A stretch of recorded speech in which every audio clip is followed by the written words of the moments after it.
ஏன்னா நம்ம வந்து ஸ்மால் கேப்பை வந்து கம்பேர் பண்ணும்போது இண்டெக்ஸோடைய ரிட்டர்ன் வந்து நம்ம வந்து கம்பேர் பண்ண வேண்டியது அவசியம் இருக்குது. இப்போ இந்த 250 இண்டெக்ஸ் ஃபண்டோடைய 5 இயர் ரிட்டர்ன் பார்த்தீங்க அப்படின்னா சிஏஜிஆர் 16.30. இப்போ இதையே நம்ம வந்து எஸ்பிஐயோட 5 இயர்ஸ் ரிட்டர்ன் பார்த்தோம் அப்படின்னா 14.76.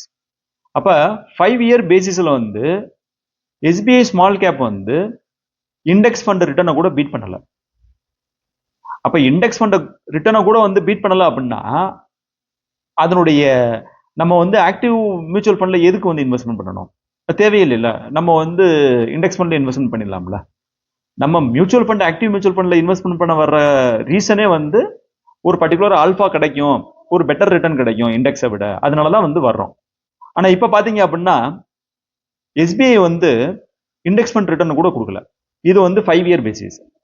3 இயர் பேசிஸ்ல இண்டெக்ஸ் ஃபண்ட் வந்து 18.85% கொடுத்துருக்கு. இப்ப இதுவே வந்து எஸ்பிஐ ஸ்மால் கேப் பார்த்தோம் அப்படின்னா 12.36%, கம்ப்ளீட்லி அண்டர் பர்ஃபார்மன்ஸ்.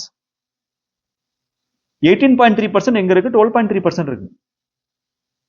அப்ப இவங்களுடைய ஸ்ட்ராட்டஜி பாத்தீங்க அப்படின்னா இப்போதைக்கு வந்து அவங்களுடைய இன்வெஸ்ட்மெண்ட் பண்ணக்கூடிய ஸ்ட்ராட்டஜி எல்லாம் பாத்தீங்க அப்படின்னா அந்த அளவுக்கு சொல்லிக்கிற மாதிரி இல்ல.